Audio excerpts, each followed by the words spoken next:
And welcome to another episode of the Mediocrity Podcast. As always, I'm your host, Mike Forrest.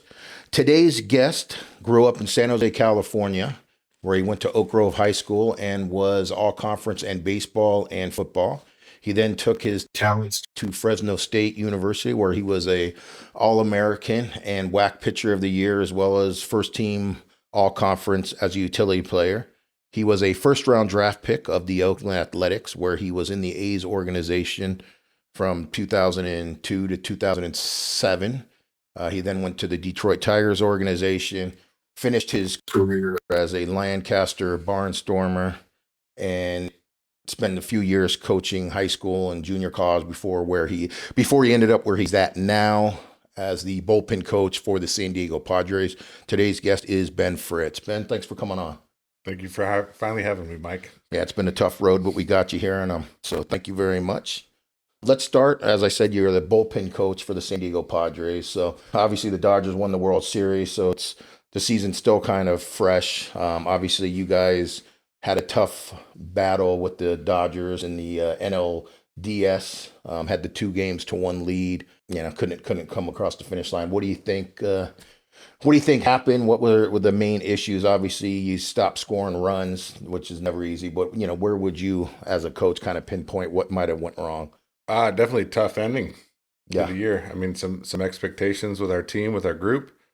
We were about as good of a team as I've been a part of, and that goes to every aspect of like players, performers, but also group and unity, where everybody was pulling the rope the same direction. I think the expectation was definitely going to win that series, especially with the 2-1 lead. And their pitchers, you obviously got to give credit. That's why you play the game. They're a good team. Obviously, they win the World Series. We had every expectation of winning, and their pitchers, they kind of came at us with a pen day and gave us different looks, different matchups, and at the end of the day, we didn't get the job done. Yeah. Good team, though. Yeah, great team. Well, that was the caliber series. That was the World Series, really. Whoever won that series was going to walk away with the rings, really. And unfortunately, you guys came up on the short end of the stick. What do you think turned your season around? Obviously, you guys were kind of fluttering around the 500 mark, most of the first half. Even, I think at one point you guys were 8 games under 500, if I'm correct on that. I made that up, but I think you were under 500 for a little bit, and then got to 500 and couldn't get to 500, lose 2 in a row, get to 500, lose 3. What do you think turned it around? You guys were the best team in baseball the second half of the season. What turned that light switch on for you? What do you think was the difference? There's probably a multi-layered answer there, but like as far as the team and the unity, that never changed. And so I don't think the expectations ever changed. I think we knew in some senses we were underperforming when we were a 500 team. And was there any panic at all? Because no, you have the roster, absolutely not. And I think that's a credit to the top down. I mean, leadership on the team, but leadership in Shelton and the coaching staff down and just ownership, and just there was zero panic on a team that knew how good we were. And ultimately, I think you just saw we lost Tatis for a while, we lost Kim for a while. But it was kind of that next man up, and I know it's cliche, but at the trade deadline, AJ went out and made some serious moves and really upgraded the bullpen. But I think we even got on a roll before that. Like you talked about, we'd win 5 in a row, 7 in a row, and then lose 5 in a row. So it wasn't like win 1, we'll lose 1. Right. Very streaky. Yeah. And then I think it just kind of like the lack of no panic and the expectation to succeed, and at the end of the day, kind of like that ended up happening. And then once there's belief and you start seeing it, it was just that train was rolling. Yeah, nice. Now, as a bullpen coach, and we'll talk about more of how you became a coach and what goes into it. But as a bullpen coach, do you feel the pressure, like the weight in the world, if you will, if your group is struggling at all? Like, do you feel that at all? And if you do, how do you kind of hide that from your players, so they know you're not really stressing? Like, imagine you got to just always instill confidence in them, even when there's a rough patch. Do you feel that at all when you're scuffling, especially your unit? Yeah. So I would say in year 1, I did. Yeah. There's not a ton of security in our job. So performance matters. So yeah, and I think in year one, there's this pressure you put on yourself, and it's almost more pressure as a coach than I was as a player.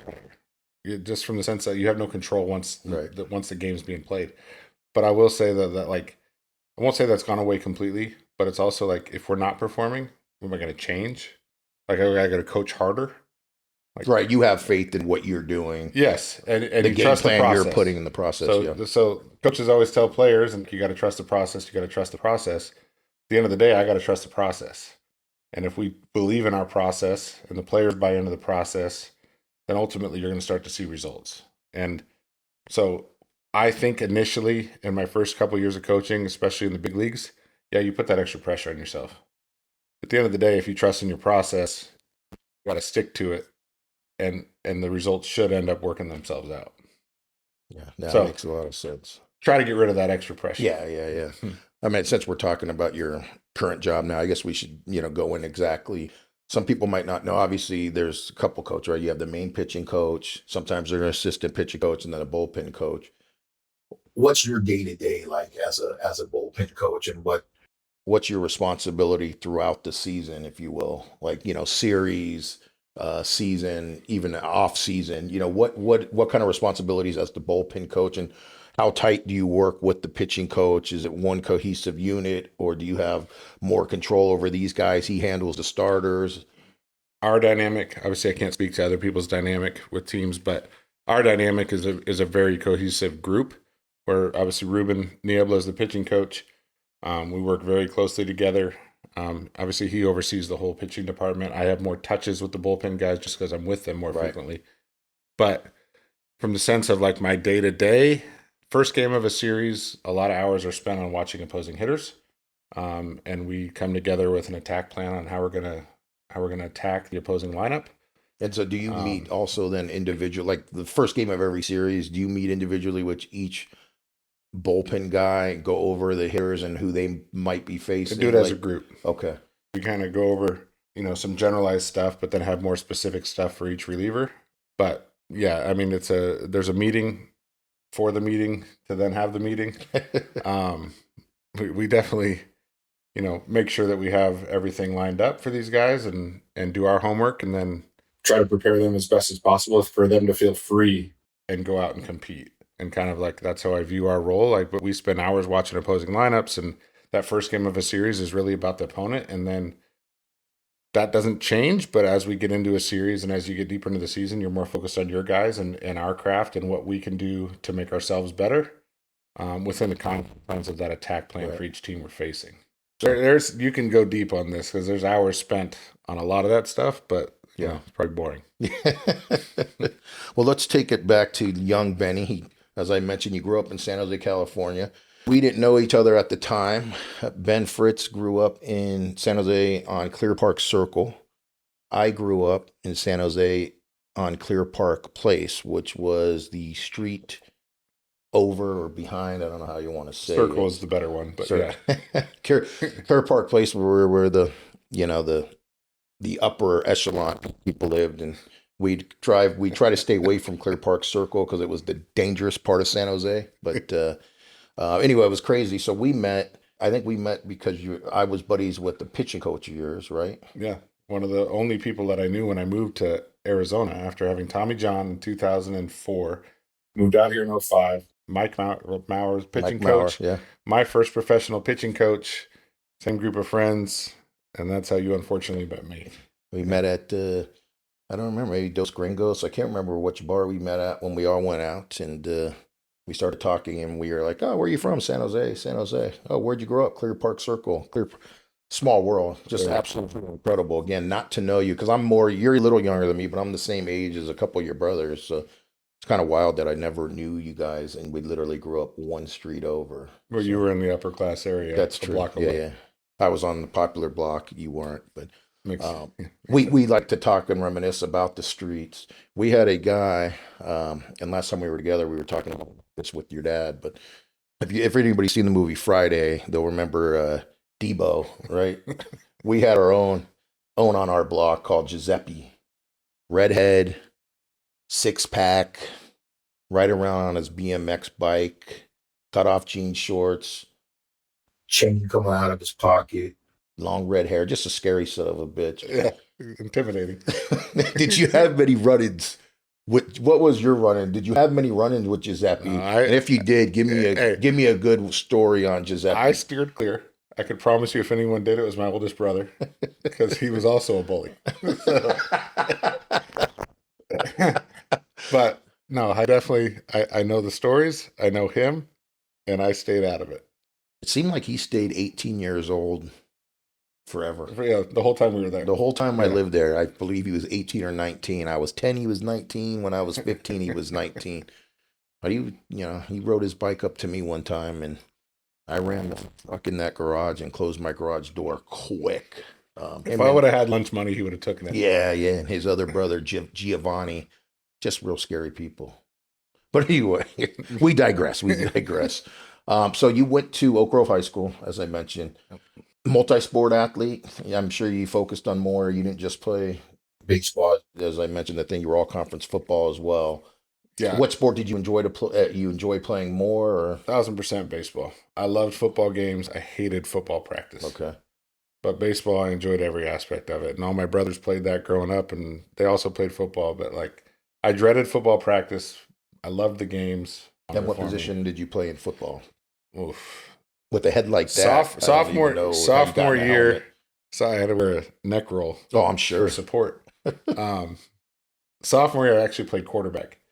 Really? On the Frost Soft team. I think I was all conference for that. Which again, it's not varsity, so it doesn't really count. Yeah, you were all conference as a sophomore on the freshman team. Yeah, it doesn't really That's count. impressive. Yeah, not really a big deal. On varsity was middle linebacker and tight end my junior and senior year. Junior year, we went undefeated. Senior year, we lost in the championship game to St. Francis, 14-13.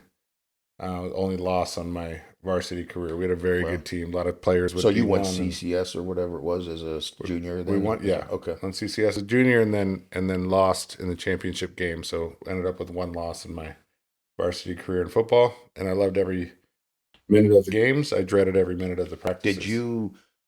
Did you get many looks or were you, since you didn't love practice, you didn't have any desire to play college football? I got letters. They sent recruiting letters. I think that was standard at the time. Who was your best? Who was your best letter on the football side of things? Cal. Oh, not bad. Yeah, probably couldn't have got into that school. This is why I'm on this podcast now.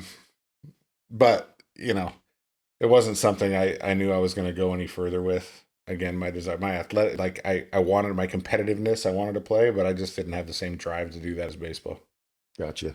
And obviously, as I had mentioned in the opener, you were all conference in baseball as well.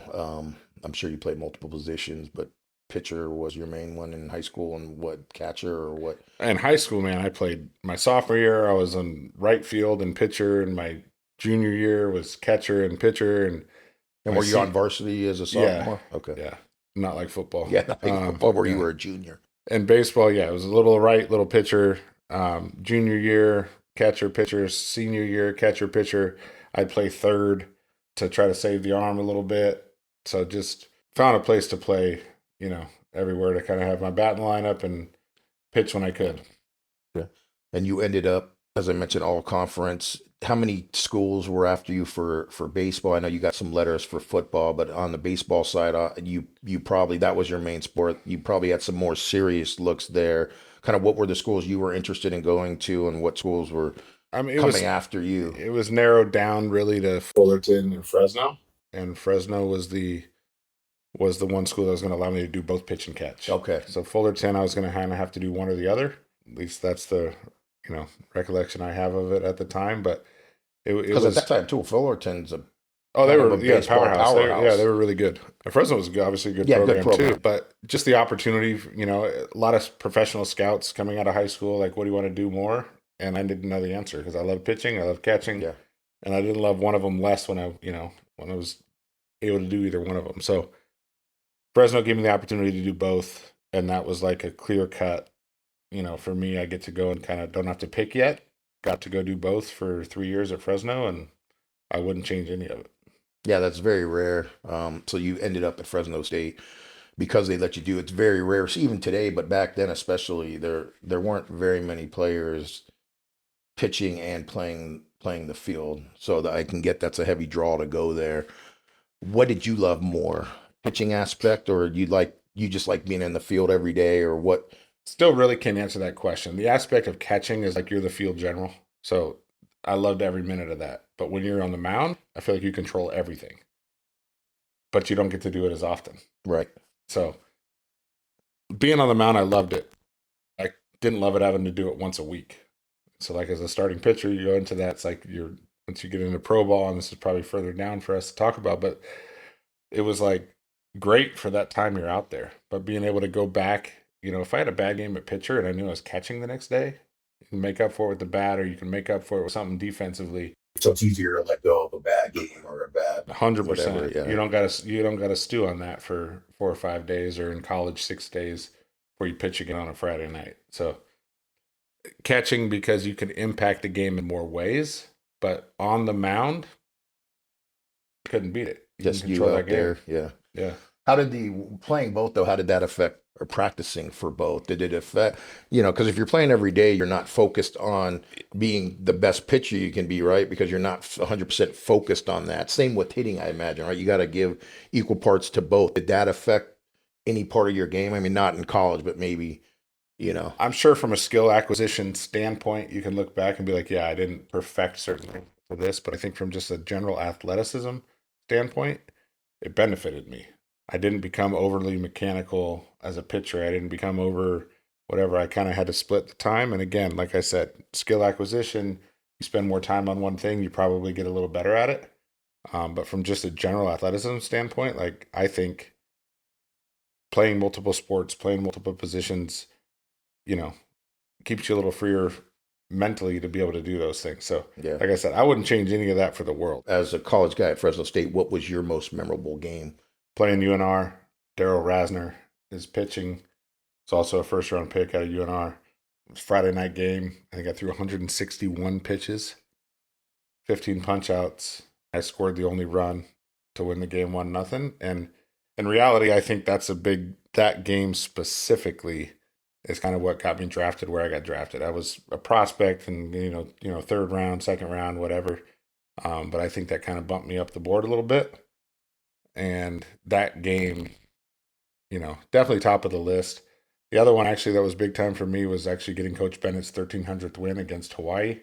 Yeah. I had a huge blister on my finger, and they were throwing baseballs out because of blood on them. But I wanted to stay in the game and ended up beating Hawaii and got Bennett his 1300th win. And that one meant a lot to me at the time in college too, and it still does. But because Bennett played a big role in your, you to this day, right? You love Bennett, and he's the reason. 100%. I got into coaching, and he's a guy I called for advice and kind of still leaned on him, throughout after leaving college.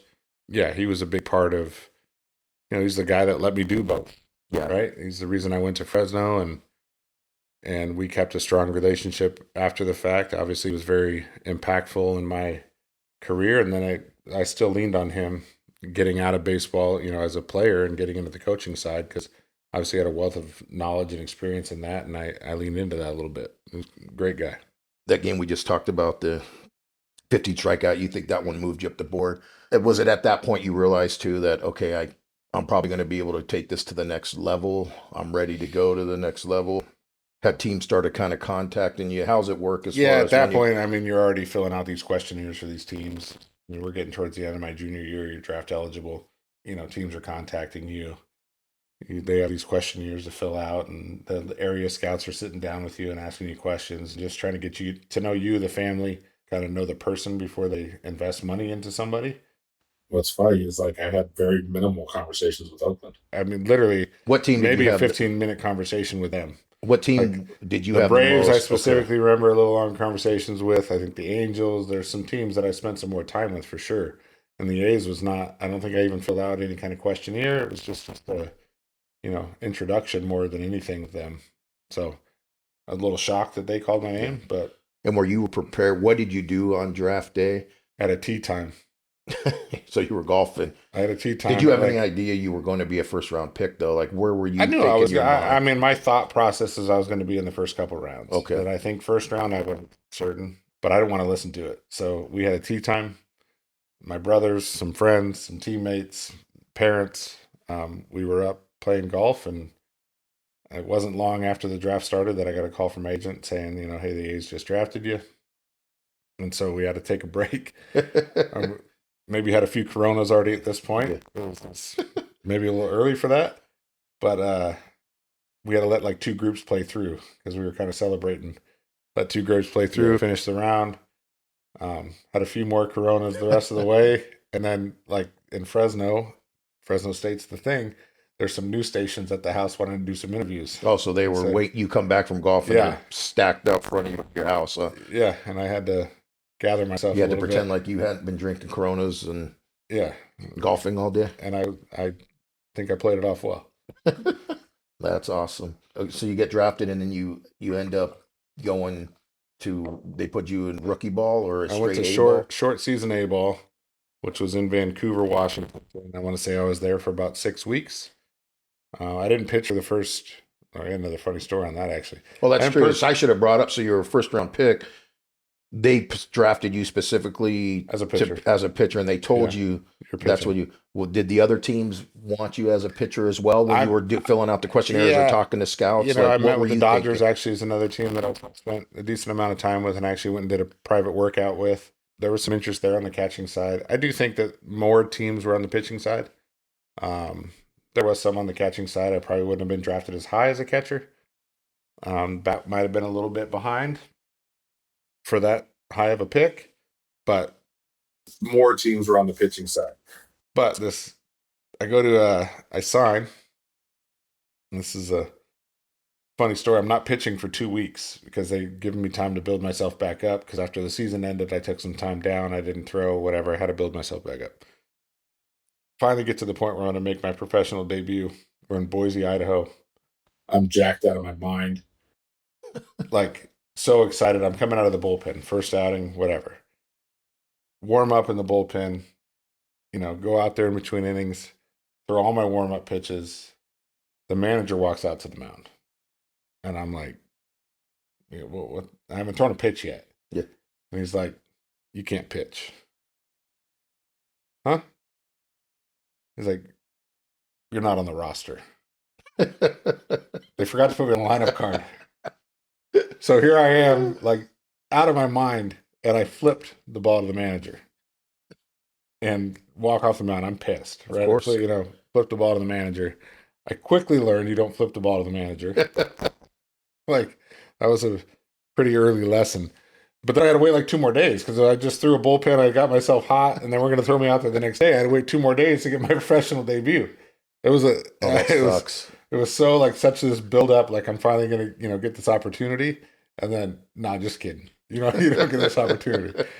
He was very apologetic and everything because they had forgot to put me on the roster since I hadn't been on it for 2 weeks. I'd been with them and not on the roster. So who screw up was that? The coaches screw up not putting you on the roster? Or is that the organization screw up? I mean, at the end of the day, like, I manage the same level, and that's an easy thing to bypass. Like, you got so many guys there. These guys have been here for 2 weeks. They haven't been on the roster. Because at that level, people are coming and going at a pretty good pace, I imagine. Right. And so this guy's not on the roster. He's still not been activated. And then we got to the point where I was, and they didn't put me on the roster. So ultimately, it falls there, but like, I get it. Oh, that's funny.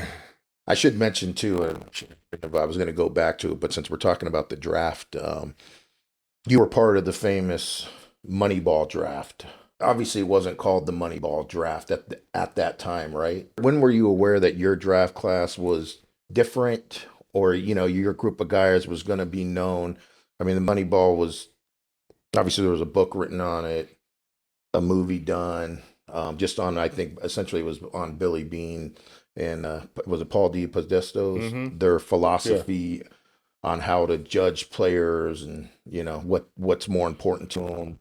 But anyway, at the time, did you know your class was different as far as the draft class goes? You were in the draft. The A's had like 7 first-round picks or something crazy, right? Yep. You were drafted with Nick Swisher, Joe Blanton. I think one other first round. What did you have? Like, Well, we had before four you, in the before first you. round, Okay. and it was Swisher, Blanton, McCurdy, John McCurdy out of Maryland, myself, Tian, Oben Chain, and Jeremy Brown were the 7. So Okay. 4 in the first round, and then 3 supplemental picks. So no, I didn't know. I didn't know really anything about that. Like as then we got going, though, that group kind of got pretty tight. Michael Lewis, who wrote the book, was followed up with us regularly. Like, when did he start following? Like, I want to say it was the next year. okay, It might that's have what been I was 2 years curious. later, but I'm Okay. pretty sure it was the next year. Spring training, all these guys came out. We always took pictures together. Tabitha Soren would take the pictures, who's married to Michael Lewis. And Who was a MTV VJ at when we were growing up as kids. So it kind of kept the group pretty tight. Well, that's why I was wondering, like, it had to keep you guys a tight niche, kind of almost like a little frat, boy kind of close. Just because there was follow-ups, right? Like she did a ton of photos. They did a ton of, like, every spring training we'd go to dinner with them and they'd ask questions and any kind of follow-up stuff. And it was, I mean, that went on for even, it happened a year after I was done playing. So there was, at the time, no, I had no idea. As it moved forward, like, yes, it was pretty clear. Like, even the next year, you're like, okay, they're doing, right. They're following us around. And she ended up writing. Did she write a book? She had a book with you guys as well, then, or not? Right, it was more of a photo book. Okay, where stuff came out, and I did some other pictures. Honestly, a really cool experience. Like, and they did a very good job of following up and staying in contact. And like I said, it really kept some of the players, even not the 7 first-round picks, like other guys that were in the draft, kept us close together. I mean, one of them I buy my insurance from now, from this stuff. But it's really what happens. It's kind of, created a brotherhood amongst that group. That draft specifically, you don't know there's anything different about this draft, but the next year, okay, Michael Lewis is keeping tabs on you guys, Tabitha Soren's taking photos. Then at that point, you kind of know something's different. This guy's kind of keeping tabs on us. Did it put any more pressure on you than any of the other guys to perform at all? Do you know, or like not wanting to be part of like a story like that? You know what I mean? Like, yeah, looking back maybe, but like for me, it was kind of cool because everybody was included too. It wasn't like just the 7, Yeah, it was a little weird when they're taking pictures and they're making sure they focus on certain guys during spring training. But from the standpoint of like pressure to perform, no. Or not wanting that extra stuff or limelight. Yeah, and I'll give them credit to where it didn't really feel that way. And now looking back, I could see how it would feel that way. But at the time, I never felt like anything separate about it. I mean, it was, like I said, everybody was in the same boat. So everybody from that draft class, we weren't singling out 5 guys, 6 guys, 7 guys, whatever. It was, guys that were further down in the draft, 7th rounders, 8th rounders, they were all, included in that stuff. So it didn't feel like you were put on an island and, I'm supposed to be better because of this. Yeah. Yeah. No, I thought I read something just looking into it, even back in the day, that it seemed like most people kind of took an even kill and it was kind of a cool thing. But I thought I saw like Jeremy Brown. Mm-hmm. I felt like I'd read something where, that's why I was asking you. I felt like it put a little extra pressure on him. I thought I read, or everybody might have their own way of handling that. Like, I didn't feel like, I think in that Moneyball realm, like some guys were taking a higher than they would have been if it wasn't for that. If they hadn't started looking at all these analytics and how they're going to generate more runs and stuff like that, and if that put that pressure on them, like I felt like I got drafted where I was supposed to get drafted. Yeah, and sure. Like it's what I do. So individually, I can't say that. Gotcha. It added anything. So it didn't make a difference. No. Now, when the movie came out, there was talk that Brad Pitt was actually going to play your role in the movie, and he ended up taking Billy Bean's role, and your role in the movie got pretty much nipped out to where your star, your actor was just I feel like I got the shaft a little bit. A magnet on a chalkboard. Yeah, that was my 2 seconds of fame. The name rolls up on the magnet on the board. Magnet on chalkboard, and actually I paused it a few times there, and actually on the piece of paper as well. Your name was on the piece of paper. Okay. Yeah. So, I felt like you should have won an Oscar for that performance. But That makes two of us. now it's just a pretty cool experience, though. I'm glad you took it in stride. To follow up to, like you said, all the way up until your careers ended. Tabitha Soren kind of kept tabs on you guys and took photos and did her book. And for somebody who didn't, I mean, you didn't end up making it to the big leagues, so it's kind of a cool experience to, just to kind of remember your whole journey. 100% unique, and she's done it. She's sent us pictures, and so we got a lot of stuff to remember those times. And yeah, I mean, very unique. Teams don't get 7 first-round picks. Yeah. And so to have kind of like a photo book, or if you will, to look back and remember times that seemed like forever ago. It was pretty cool. Yeah, it's cool. So your first 2 years, you get drafted. Coach forgets to put you on the roster, so your first day on the job gets delayed. But you took off pretty good your first 2 seasons, right? You excelled as a pitcher. And then their third year is when you ended up blowing out your arm. Is that, did you feel it immediately? Like, not many people know this. My elbow was jacked for probably 4 or 5 starts, 3 or 4 starts. Really? And I was not fully telling the truth to the training staff. Not to lie to them, but more to trick myself into thinking I felt better than I did. I mean, I was sleeping with Ben Gay patches on my elbow, thinking I'd wake up in the morning and be like, oh, it's better. I'd try to not play catch in between starts. I had one outing where I'm throwing 88, which was low, significantly low off of my normal. I go and to go back out there, my next start, I'm 94 again. But I have no command.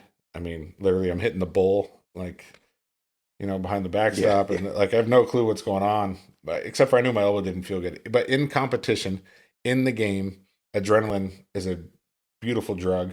And you feel like I can get through this. Right. This is like 3 or 4 starts. And you're doing that knowing your arm's kind of jacked, but is there part of you going, okay, I'm a first round pick. I want to progress at a quick level. I don't want to show them I'm hurt and lose. Because back then, I mean, the first round pick, they're expecting a certain thing out of you, right? And you don't want to go backwards at all. Is that kind of your this is 2004. I'm drafted in 2002. I'm in AA. Yeah. I'm hearing, little rumblings of potentially going to AAA. And yeah, if you're hurt, that ain't happening. So I'm doing my best, again, to trick myself into feeling better than I feel. So I'm not telling the full truth to everybody because I want to feel better than I do. And, ends up getting to a game in Wichita. I'm out there in the first inning. I can't throw a strike. I'm throwing like 85 miles per hour. One of the, higher up scouts is in the stands watching me. And I guess I've heard this after the fact, not in the moment, but he's, witnessing, he's getting to the dugout to come take me out of the game. They come out and ask me how I'm doing. And I'm like, oh, I'm fine. Just let me get through this inning, whatever. And so the pitching coach turns and leaves to walk away. And I guess they kind of told him no, and they come back to take me out of the game. And obviously it was the right decision. But like in the moment, I'm like, I'm good. I'll get through this. I'm throwing 10 miles per hour less, and I have no clue where it's going. Yeah, I mean, it was tough. I think that's a part of it. Like, I want to move up. I want to get to the big leagues. Like, and getting hurt and you're going to miss time. Like, you're just going to get passed by other guys. And then turns out, my elbow was torn. Had surgery in August of 2004, and then I started coaching in 15. I mean, there was a lot to it. There was a lot to it before that. Yeah. And back then too, Tommy John. Nowadays, Tommy John's not the career ender it was back when you were pitching, right? Like, yeah, it wasn't even then. Like, to be honest, oh really? Like, I came back, and you did. You came. We made some mechanical changes that I never really took to. So how long you were out? So you had Tommy. I missed John. all of 05. Basically, okay. I came back with a little bit of time. I was back in games at a year, which isn't as common anymore now. Like that time frame is a little longer, where they have guys no throw for a little longer. But I was back in games at a year, and I was back rehabbing an A-ball, and I remember one outing, I'm like, it's retorn. I'm like, it's retorn. I'm done. Got another MRI, and they're like, you're fine. You're just really? Puss. And so I'm like, oh, all right, well. And I took the off season off, and I came back the next year, and I really didn't have another issue with my elbow. So, But the mechanical changes, I just never really figured out. My timing got jacked up. There's a lot of And what about excuses we too? can What give. about mental too? Like, were you kind of always 1,000%. waiting? Part of you always waiting that for that arm to kind of fall apart again. I think initially, and then you get past that point, you definitely get past it. I just never got back to the same level. In that time frame, I never got back to the same level a guy I was. And so yeah, there's a lot of mental doubt that creeps in. And I got a chance to like coach rehab pitchers, and having done rehab, like more of it is between the ears than it is actually the physical rehab of your arm. Yeah. Because there's so much time for doubt. You're not in competition, so all you're doing is competing with yourself, and you lose a little of that like compete with the guy in the box, Right. and And now you're so competing much with internally. yourself. Yeah. Yeah, and so I took that experience as a player into coaching those guys and trying to get in front of that stuff, because there's so much time where you're not competing that it just allows time for doubt to creep in. As soon as you have doubt, like that's the hardest thing to get rid of. And so much of the separator for guys isn't the talent. Like all these guys are talented. It's literally between the ears. So it was a huge learning experience for me. Probably not at the time, but looking back on it, on just how much that can actually derail your career from the mental side. Yeah. Because I didn't get back to the same physical state. And I really didn't until 13, after I took 2 years off from baseball, and all of a sudden I'm throwing 96 again. It's because I didn't pick up a ball for a while. I didn't think about it. Yeah. And then all of a sudden I'm throwing again. It's like, oh no, I can still do this. Even after your injury, even though you never mentally in your mind you never felt right, but you still ended up making it to AAA. Yeah. You know, you still felt, even though in your mind you're not the same pitcher you were, you got to AAA. I mean, you had a game. We talked about your game against Nevada in college. You had a game in AAA Against Nashville. against Weaver, right?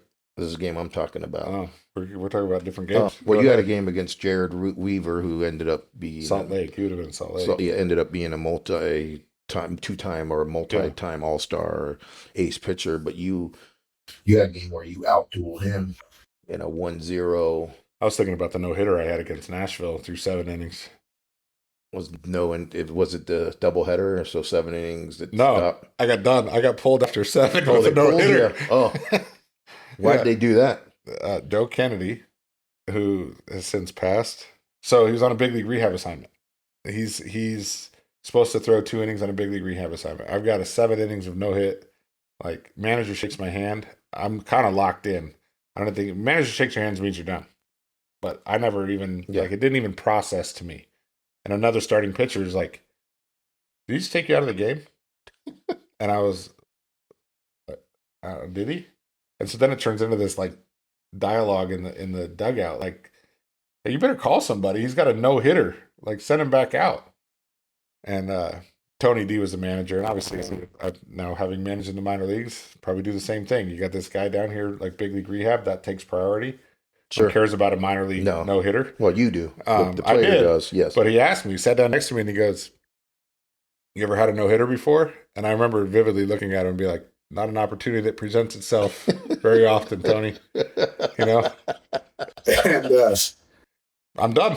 Like, I'm done. 7, like, you know, Kennedy comes in, first hitter base hit. Then like double play out of it, we throw a 1-hitter. It was a cool story, whatever. He came up to me after the game, like, "Dude, sorry." You know, and again, I get it. Yeah. In the moment, as a competitor, I'm like, dude, I got a chance to throw a no-hitter. I'm Of course. AAA. If I do this, I'm probably in the big leagues tomorrow. Like, my in your process, mindset, yeah. right? And then 7 innings, no hit, I'm done.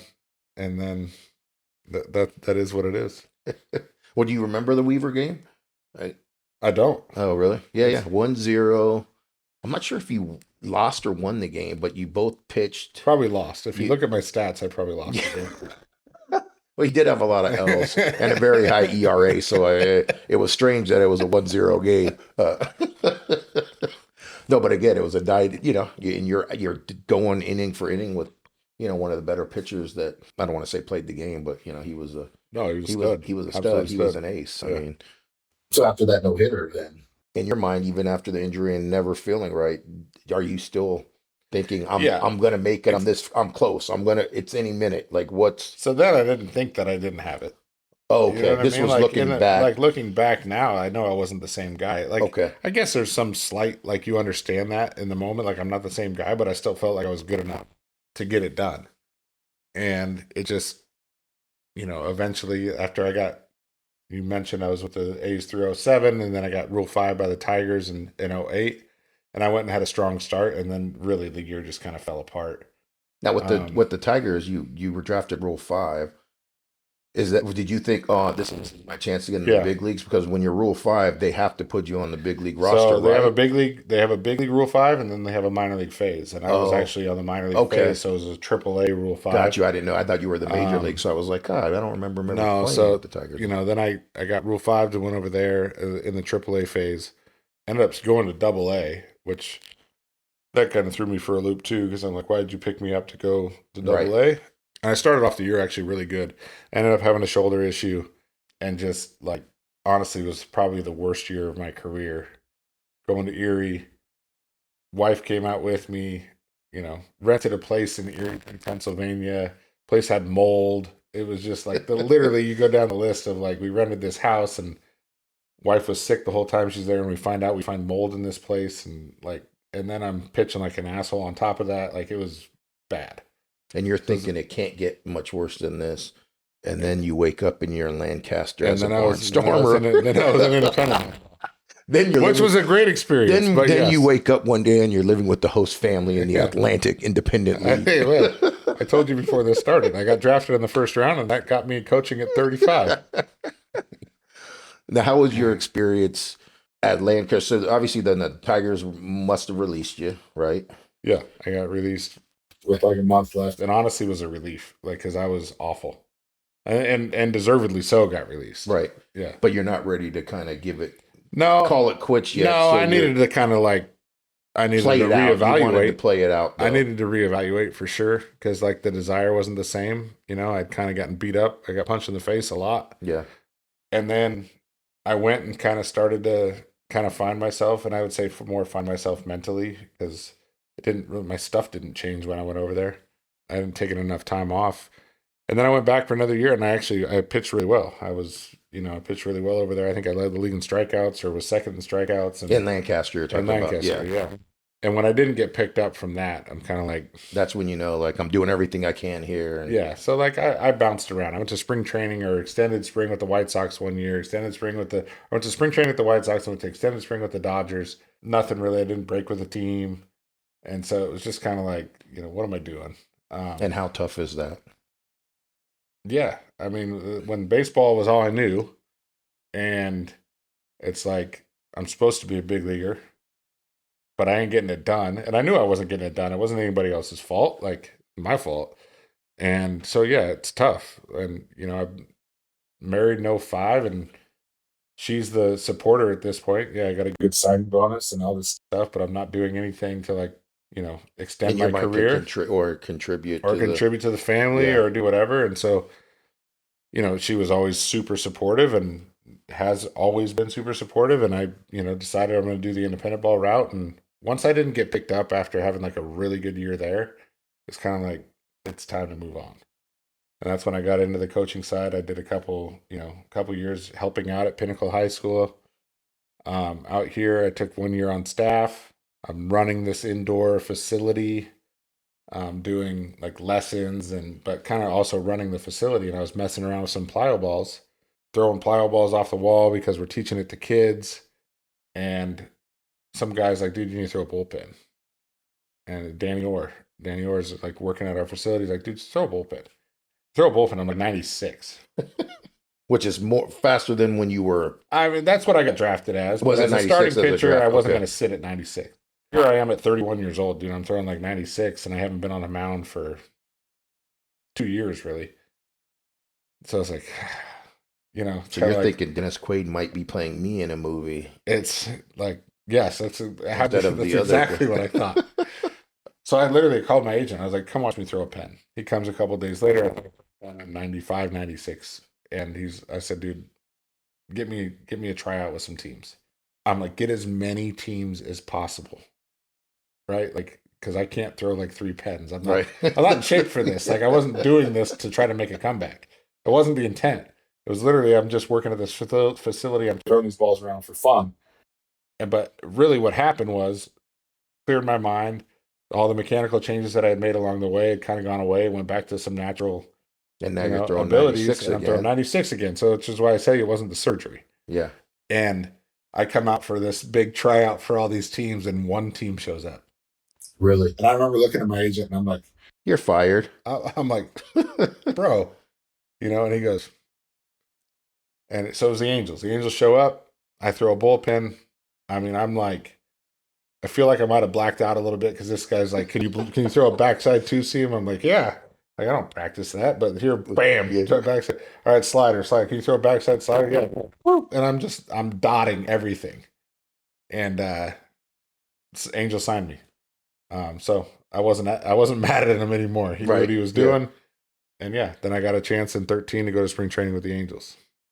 And how did that feel? I mean, I know they ended up cutting you with like 2 days of spring training left or whatever, which kind of sucks. Then no other team's really going to pick you up at that point because rosters are set. So I don't know if it's a dick move to cut you that late or if they never had plans for you, but at least do you consider that spring training with the Angels? I mean, obviously it's Closure. not the same. Yeah, close, but and okay, at least I pitched, against big leaguers. Yeah, I went back and had success too. Like I pitched really well in spring training. Yeah. I wasn't in big league camp. Camp had already started when this is all going down. And I went to mini camp and I was supposed to come once. I was supposed to go every other day because I was honest with him. I was like, I'm not in baseball shape. Like I've thrown, but I'm not in baseball shape like I am currently. Right? Oh, you're totally in baseball shape. Thank you. Yeah. You were supposed to say that. Anyways, I'm Baseball out coach shape. Right. Yeah. It's a shape. That's what you're supposed to be. Yeah. So I go out there and I'm supposed to go every other day. And my first day there, I throw a bullpen and the brass is there and watching, and they kind of come to me and say, hey, the plans are coming every day. I end up throwing the first Major League spring training game and then throwing quite a bit up, as a backup and getting opportunities to pitch up in the Major League games. And I performed. I pitched well. And so when, at the end of the day, when they said I was done, was I pissed and did I have questions and did I ask things? 100%. But yeah. So how did it go down? So they call you in. Yeah, they called me in. I vividly remember this too. So it was a night game against the Rangers, I think. Yeah, against the Rangers. And I hadn't given up a run in a, big league spring training game yet all year. I really hadn't walked anybody and my arm was hanging. But I wasn't in the situation to be on it, I need a day. No, I can pitch. Yeah. And I still would say the same thing. And so the phone rings, and I remember sitting there thinking, God, don't be me. My arm was barking. And Fritz, you got the 8th. I warm up, I go in, I get through the 8th, no runs. And I'm walking off the mound, oh, thank God. And I get in the dugout, and Butcher was the pitching coach, and he was a pitching coach in Double-A for the Angels when I was pitching in Double-A for the A's. And he comes up to me and he's like, that's the Fritz I remember. Go get him for the 9th. I had only been pitching 1 inning stints in spring training, and I remember thinking to myself, and you had I was hanging, and there was no thought in your mind just going, Butch, I can't go out. No, there. zero chance. I would never change it. No, I wouldn't even go back and say I can't go. Oh, really? Because I think that's even more reason to no. This guy, you're worried this guy's not a gamer. To get rid of him. Yeah, and honestly, it never even crossed my mind. I'm pitching. So I went back out there, gave up a hit, tried to get a double play ball, ended up walking a guy, ended up with bases loaded and 1 out, and they pull me, and then somebody comes in, first pitch, I think double, clear the bases, all 3 of my runs scored, we lose the game. That game, and it was the next day or the day after they called me in, and so, but it was that closure. I came back. What did they say to you though? Back. Hey, we appreciate you coming out. Yeah, I was older. Like I said, I was 31. And what did you say? Hey, I thought I performed pretty good, or did you say that? Yeah. I mean, obviously very respectful because of the, the situation, but I did voice my try to stand up for myself a little bit. And, obviously the decision's made. It doesn't matter what I say. Like, oh, no, please keep me. Oh, okay, you can stay. Please, I want to Pittsburgh. Yeah. But I did speak my mind a little bit, and just there wasn't anything I don't think I did to prove that I wasn't capable. But again, decision was made. They had nothing invested in me. They were, taking a shot. Yeah. And didn't work out. But it was like, honestly, it was good to go back and see that I still was capable of doing it. Just wasn't good enough, I guess. Yeah. And then as you mentioned too, so you started getting into coaching. At what point did you then think, okay, coach, did you always want to be a coach? Or at what point did you go, I think I'm going to make coaching my profession? Did you think about doing anything else, or was always going to be, I'm a baseball guy, I'm going to be in baseball? Probably a little of both. Baseball was obviously what I knew. I had no problem going into the regular, professional world and doing whatever, but I started helping out at the high school level. Then I took a job there for 1 year, Scottsdale Community College, then called a couple connections there, and I took a job there for like a $2,700 stipend. So I was like, yeah, dude, I'm doing it. You're like, I'm really helping the family out. Yeah, Look at me, Courtney. I'm doing it now. I had gone back and finished my degree. So I finished my degree in 2013. I went back. I wanted, my vision, I think, was coaching college. And then to coach college, you had to have a degree. So I finished my degree. And then 3 months after taking the job at Scottsdale, the Padres had called through some other connections. Their Arizona League pitching coach job was available, which was home. And I was going to make a significant more amount of money than the $2,700 stipend. But I was still torn because I had this vision of college in my mind. I just took this job. They had the same pitching coach for 10 years at this school. And now here I am 3 months later. Peace, guys. Yeah. I just kind of changed some programming for some guys. And I wasn't comfortable just I'm out. So I kind of told the Padres I needed to find time to get somebody to fill my spot. And a good buddy of mine ended up taking the job at Scottsdale, that I felt comfortable leaving these guys, these pitchers. And once he kind of came on board, I took the job with the Padres, and I still would find time to go out and watch their games and stuff, because I was only there through the fall. I didn't even get to see a game, like a regular season game. So yeah, it was. Then I took the job with the Padres and kind of quickly, advanced, through their ranks. You got the job at the Padres. You started coaching short season as the manager, or rookie ball in Arizona, pitching coach in Arizona. I did that for a year, and I got an opportunity to manage for 2 years in short season, which was in Tri-City, Washington, which I absolutely loved. And you coached Tatis at that time, Tatis was there for 2 weeks. I mean, he'd come up from rookie ball. Did you know at that time, though, just even the 2 weeks of coaching him to rookie, but did you know this was the guy? Gifted. Yeah. Out of his mind, for sure. And what can you see? 17, I think, at the time. And this guy's got all the tools. Just twitched out of his mind, good baseball IQ. Yeah, you can just. And what do you think the difference is on a guy like it? It's good to ask you this question too, because you were an All-American in college, first round draft pick that didn't make it. What do you think the difference is? Right? I mean, true. Thanks. What the bio speaks. Truth hurts. You weren't good enough. What do you think the difference is, though, from a guy like you that? Even from I had Ben Francisco on, who played 7 or 8 years in the big played with league. him in Alaska. Oh, did you really? In that Alaska league where you were the MVP of the league and won the World Series? Yeah. Oh, beautiful. That same league. How many years did he have in the big leagues? How he was there for? I think he had 8 years or 7 years. Yeah, how did I have? You were MVP of the Alaska league, though. That's why you're on You're my show. You're finally stepping your game up. You're finally stepping your game up and actually getting real mediocre people on here. No, but seriously though, do you what do you see? He had mentioned, again, he played 7 or 8 seasons. I think it was 7, and he was an All-American too. But he played for whatever, but he wasn't the star guy. So he talked about kind of what maybe the difference. What difference do you see out of somebody like you, All-American, first round draft pick? What was missing? Do you think from you?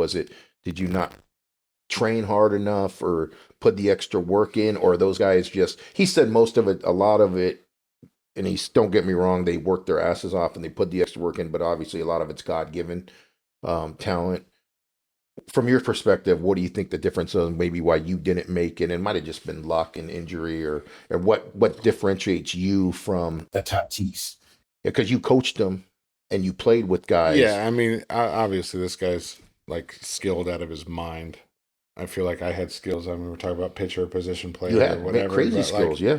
But there's a certain level of it, and I've taken a lot of this from my playing experience into my coaching realm now, is like I was always very, very coachable. Like almost too coachable. Like to the point where you're not convicted in something that you do. Right? Like you're just, yes, you're like, but there's a certain level of conviction that you need to have belief in what you do and you do well. And not just this, like, you got to be an open book. You got to have an open mindset. Absolutely. But there also has to be a slight fixed mindset to what you do. You also have to be convicted in certain things about yourself. And I don't know that I had that as a player. Like, I think that I was good. I knew that I was good. But I also wasn't like, no, I do this really good.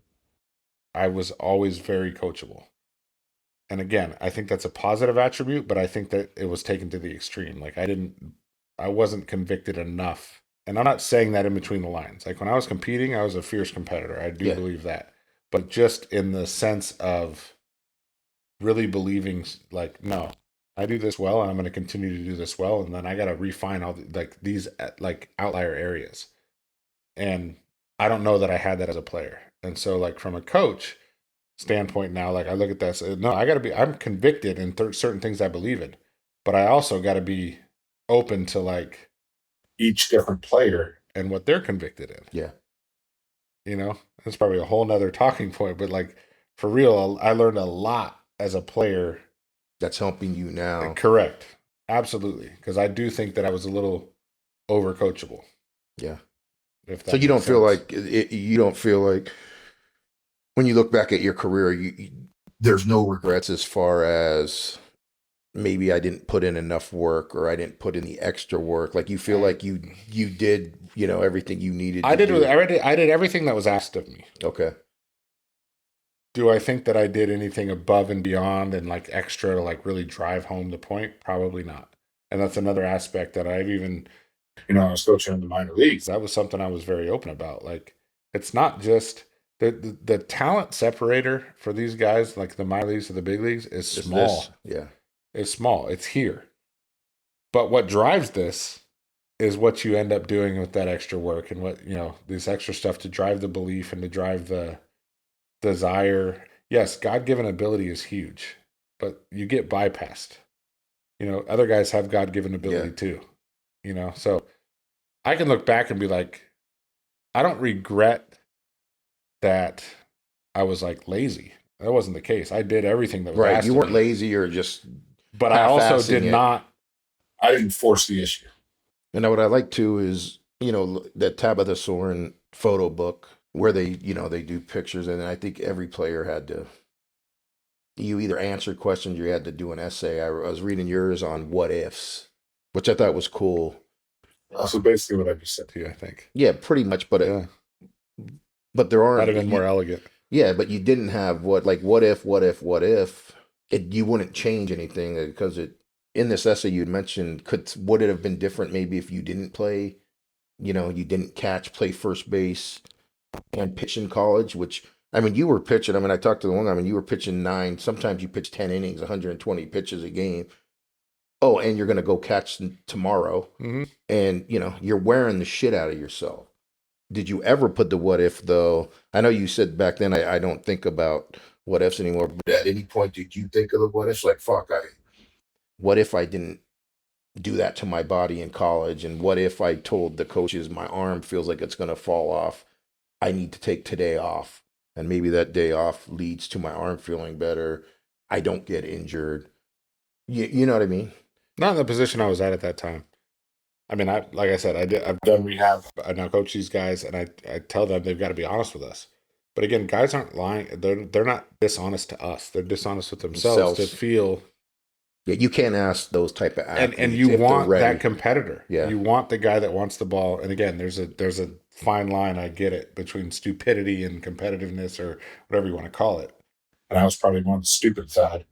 But like literally, I don't look back and be like, oh, if I didn't pitch and catch, I probably don't get myself into the first round. So yeah, I can look back and say, oh, if I didn't do those things, I maybe end up, prolonging my career. I don't have Tommy John, but like there's no way of knowing. I might have only been a pitcher, and I could have still blown out. Or you maybe just go catcher and you don't hit good enough to get at an A ball. Right. Yeah. Because I'm trying to get catcher's interference all the time with my long swing. With your long swing. Yeah. Did finally making to the big leagues, even as a coach, how did that feel? Your first, the goal was to make it as a player, but it had to feel satisfying and also a little, had to feel great finally making it as a coach and getting to that step you've always dreamt about as a kid. Yeah, it was rewarding. It's weird because my first year in the big leagues was the COVID year. So there's no fans in the stands. Right. So it kind of had this like different feeling about it. But rewarding 100% to like, I'm in the big leagues and I made it. I did it. Yeah, I did it. And you know what? Like, I'll say that like Mark Melanson, when he came over to us, and it might not even been 21, but like he made a comment to me that was like, because he challenged me more than any player I've ever had, like in a good way. And he's like, there's only 30 of you that have this job. Right. Be the best at it. And it just really kind of put things in a different perspective. Like, there's very few pitchers. And I'm not saying getting there as a coach is better than it was as a player, because that's not the case at all. But it just honestly made me feel a little bit better about the fact that, like, there's 30 of you. Right. There's 30 people in the world that have this job. And I'm fortunate enough to have the job and be the best at it. Yeah. Like, don't take this for granted. Like, oh, you got to the big leagues, cool, whatever. Like, the big league players are really good. They need to be coached the same as the minor league players. Yeah. It's a different level of coaching, right? Because they're obviously very talented, but it really put things kind of in perspective for me. Yeah. Now that's awesome. We're going to move to our shooting the shit segment of the podcast. What was your favorite game of your career that you played in? And I imagine it was the Nevada game. College or professionally? Period. Could have been Little League. Could have been like, oh, I made the Little League All-Star team. I lost to Mike's team when he was an Oak Grove All-Star, but he got a couple hits off me. But the UNR game. What's that? The Nevada game? Nevada game. 15 punch, 161 pitches. I wasn't coming out of that game. 161? Yeah. 161 My last pitch was 94 miles per hour. That arm wasn't going nowhere that day. 161 pitches. Holy shit. Yeah, that would be my favorite game. Nobody would be allowed to pitch 160. And that's what moved me up the draft board. Jesus Christ, that's incredible. Favorite player you've ever coached? And I know you're still coaching, so it can change, but up to this point. And maybe it's Melanson because of, what he pretty much told you there. But favorite player, man. I mean, we've had some Melanson because he challenged me. Yeah. Kirby was legit because he's a competitor, but it's real conversation. Kirby Yates, the Mediocrity Podcast first guest, who I turned into a all-star by doing my show. Obviously, I got a chance to manage Tatis. You can't get a chance to manage a gifted player like that. It's a hard question to just say favorite player, but I think just the one from like actually challenging me, Melanson. What's the worst ballpark to sit in the bullpen at? Giants. Really? Yeah. Why is that? Give us a little backstory. So, I figured it'd be like Philadelphia or Boston, where they're cussing at you and throwing shit at. If you don't like 6-year-olds flipping you off. But from a comfort standpoint, the Giants bullpen, there's a screened area, and in that screened area where you could actually set up a chair, they put up a elevated thing to actually see over the fence. So now you can't put chairs there. The chairs can go on the other side of it where you look into the back of the fence and you can't see a damn thing in the game. And then they put that same elevated thing where the bullpen phones are, behind that elevated thing. And my svelte body was a hard time getting behind this thing and to the phone. And I smoked my head on the pillars. Your dad body won't get. Be able to fit through. No, I've hit my head on the pillars. I've literally like, and the phone's ringing, somebody's warming up, and you're trying to, sneak back there.